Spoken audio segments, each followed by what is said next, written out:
This is the colour that hides behind every single photo that you've ever taken. It's why your camera sometimes makes weird exposure decisions, and it's why your camera's auto mode often fails just when you need it most. This is because your camera doesn't see the world the way you see it. Your camera tries to see the world in this weird 18% grey colour, and if it can't, well, it might just screw up the photo that you're trying to take. Now, my name is Will Barron and I'm an amateur photographer like you, and in this video I'm going to show you why this mysterious 18% grey colour is so important if you want to take your own magazine quality photos. Okay, so imagine a long sliding scale. On one end of the scale we've got pure black, on the other end we've got pure white, and right in the middle sits a tone that isn't dramatic or shiny or dark or particularly light, it's just kind of average. That middle point is 18% grey. It reflects about 18% of the light that hits it right back towards the light source where it came from. For digital cameras, this neutral tone is the anchor that they try and see the world through. The light meter built into basically every camera released in the past 30 years,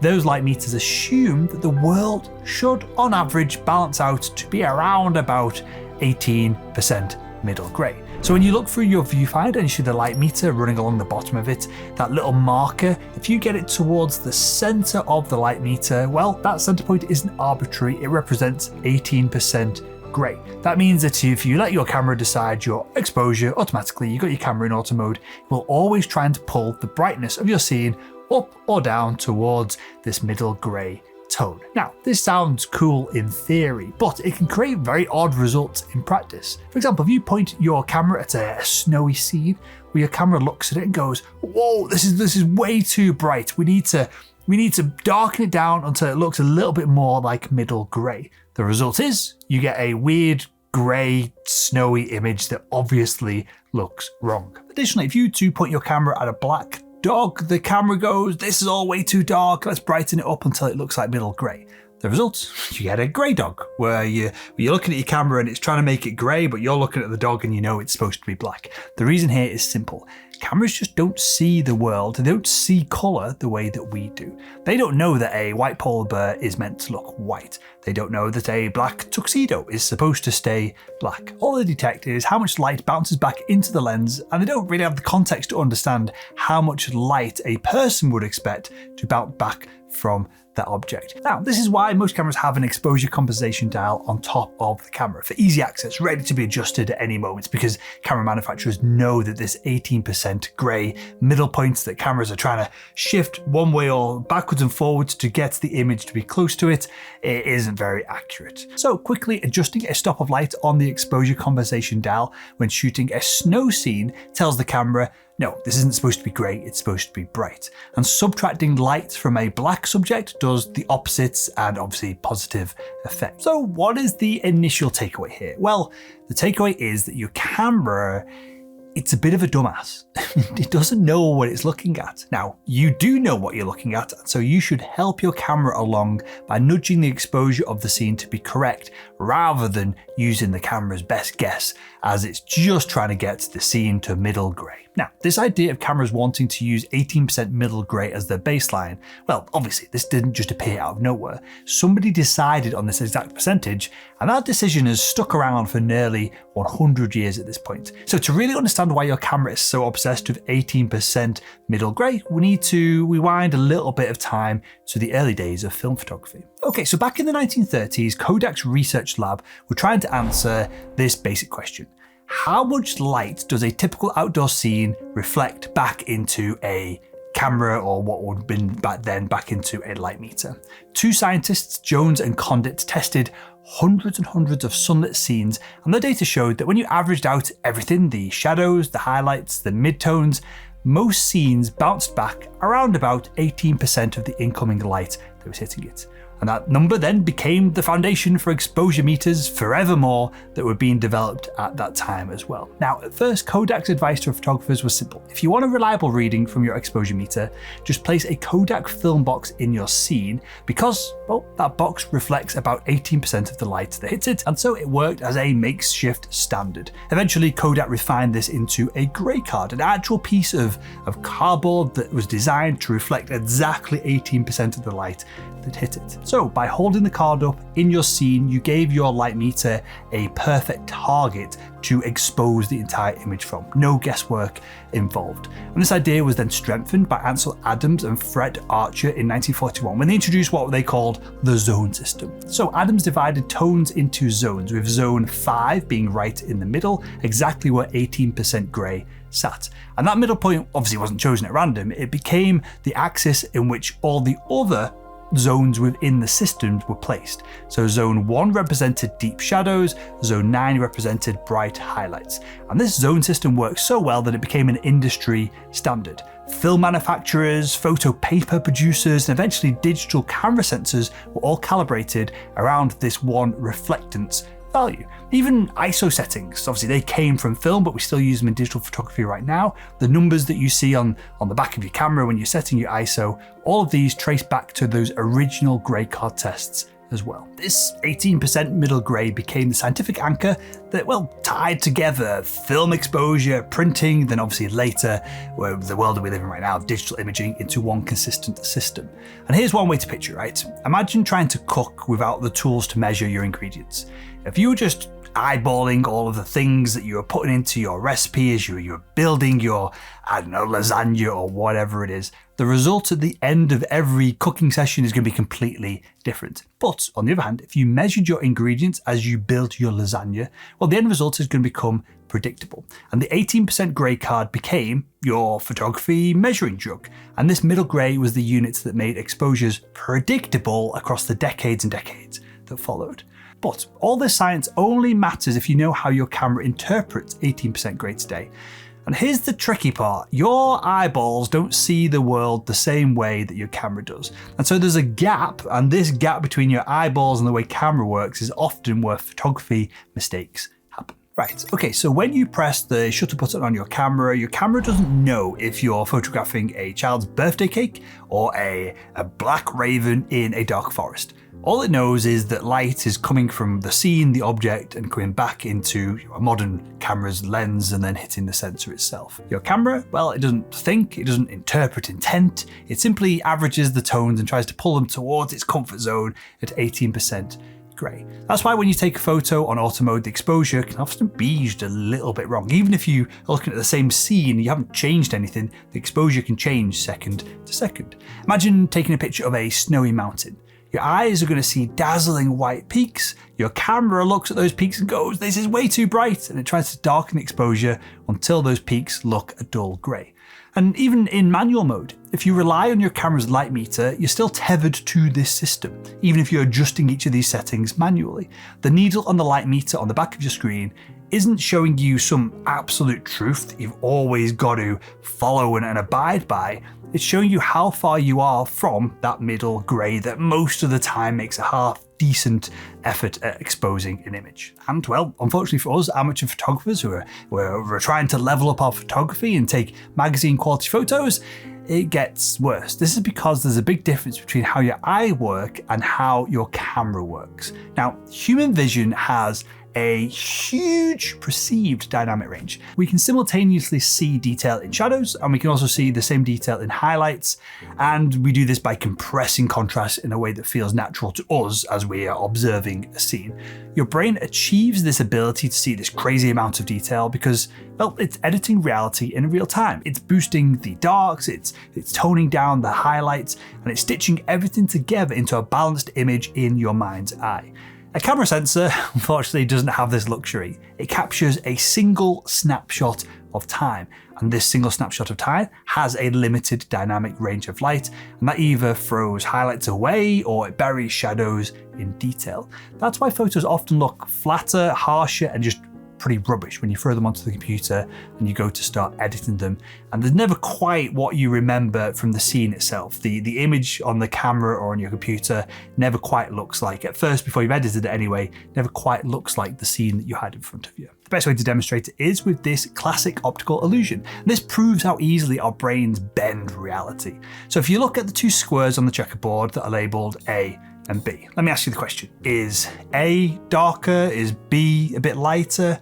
That's kind of how it looks, right? Well, you are wrong. They are absolutely identical in brightness. And you can screenshot the video right now. You can pull the image into Photoshop, and then you can use the color picker tool to select both the A and the B tile. And you're going to find that they're exactly the same. This is pretty cool, right? This happens because your brain insists that they are different colors because it's adjusting to the perceived tone of tile B because it sees an apparent shadow covering over it. Now, rightly or wrongly, I've showed this optical illusion to loads of people, and it still blows my mind when I show it to other people and seeing their minds getting blown as well. Now, rightly or wrongly, as we sit around waiting for our AI overloads to come along and take over the planet, cameras don't have a brain in them like what you've got in your head, and so they can't do these kind of complex calculations. They can only measure, at this point in time anyway, raw reflectance. And this difference matters because, well, it explains why exposure is never about trusting the light meter in your camera. It's about learning when to step in and when to give the camera extra light and when to pull it back too. And here's where we get practical. If your camera always wants to turn the world into just a mush of grey, how do we as amateur photographers take back control and bend our images back into the reality that we're seeing as we take the shot? Okay, so the good news here is that you don't need to fight your camera blindly. Once you understand this 18% grey baseline, you can use it like a lever to nudge the exposure of your shot and to get it in the right place. And the tool that we're going to do this with in the first instance is the exposure compensation dial on the top of your camera. So let's take this idea of a snowy scene again, right? You know the snow in daylight should be bright. It shouldn't be middle grey. So if you dial in 1 or 2 stops of exposure compensation, suddenly the snow now looks white rather than muddy. Alternatively, let's say you're photographing a darker landscape scene. If you tell your camera to underexpose slightly with perhaps 1 stop of light so it doesn't brighten the scene into a boring grey mush, you're going to get the shots that you envisaged rather than what your camera wants to take. And it's okay for dark stuff to be dark. You don't need to see every bit of detail in an image for it to be impactful, for it to be a good shot. And this also works if you're shooting in manual mode like I usually am when I'm out doing landscape photography up in the mountains here in the UK. You can think about the process the same way. So if you expose your shot manually until the light meter is in the middle, in the center of the metering, then you've essentially just shot at 18% grey. You've done what the camera wanted you to do. The real trick here is to experiment and learn when a centered exposure is going to give you reality and when it's going to just lie to your face. Sometimes you want to deliberately push that needle off center, underexposed, overexposed, because you know the scene that you're looking at isn't supposed to be mainly grey. And here is where your taste as a photographer, as an artist comes in, because photography isn't always about being technically correct. Especially if you're an amateur photographer and you're taking images for yourself, exposure can be a creative choice. Maybe you want a brighter image. Maybe an underexposed image hides some of the random stuff within a scene and you feel like it makes it more striking or more bold. Think of your exposure like adjusting the thermostat in your house. If you leave it alone, the system's going to aim for an average temperature that you've set, right? That might be fine at most occasions, but sometimes you're going to be cold. Sometimes you're going to be hot, and so you could adjust that thermostat where you want it to be by inputting a different variable. And exposure works basically the same way. Now, the ability to expose your photos doesn't just end when you press the shutter button. Obviously, you can adjust your exposure when you're editing your images as well. And unlike dumb camera bodies, this is where things can be much smarter. Now, Adobe recently released an update that allows presets within Adobe Lightroom and Photoshop to leverage its AI technology to edit your photos in a single click. The process uses what are called AI adaptive presets, and if you're a landscape photographer who wants to dramatically reduce the time it takes to edit your photos, then I've got something for you. I've just released a complete bundle of AI adaptive presets for Adobe Lightroom, and there are presets for every type of shot you can imagine, from sunsets to woodland shots to mountain scenes to reflective scenes. There are presets for all of these typical types of landscape photography that you might enjoy doing. So if you'd like to check out these AI presets and do 80 to 90% of your editing with a single click within Lightroom, check out the link in the video description below. Okay, so that said, now you know that mastering exposure control starts with this great anchor that all cameras and light meters are built around. Well, there is another device that you probably have in your pocket right now that you probably use to take more pictures than you do each week with your actual main camera, and that does things a bit differently. Now, if you pick up your phone, right, and you take it out and you point it at a sunset, obviously I'm inside right now, there's no sunset here, but you point it at a sunset, you're going to notice that the sky usually doesn't blow out to pure white, and the shadows don't sink into total blackness. And you might be wondering, how can that be? Well, it's because smartphones don't just meter the light in your scene and then lock in a single exposure. They kind of cheat a little bit. They shoot multiple frames at once, underexposing one shot or even a bunch of shots for highlights and overexposing another shot or multiple shots for the shadows, and then they blend them into one high dynamic range composite in fractions of a second. But here is the twist. Even these advanced smartphone camera systems still need a baseline to work out. How do they know what's underexposed or overexposed? And that anchor is the same 18% grey that photographers have been using and videographers have been using and probably a bunch of other industries have been using for decades. What I found really interesting was that before your phone does any computational magic, it looks for tones in the scene that reflect close to this 18% grey, and then they use that mid-tone reading to guide the image stacking process. But the software wouldn't know what should count as normal or standard before it starts pulling the highlights down and pushing the shadows up and doing all the fancy wizardry that modern smartphones do.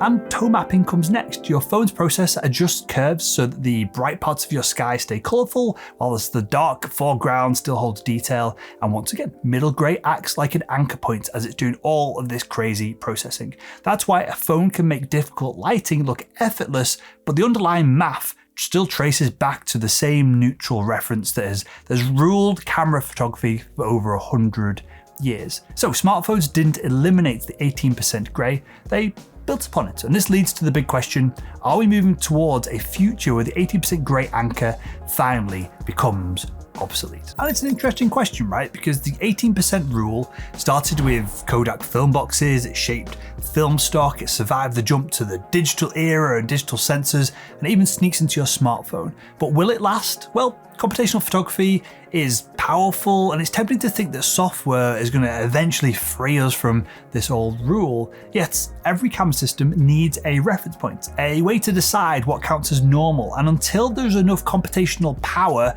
within our cameras to make sound judgments of both what's in a scene and then the colors that those things within the scene should probably be, well, we're stuck with 18% grey, and I don't see that changing anytime soon. What can change though is your photography skill set, and if you want to level up your photography skills, why not click the video that's on the screen right now?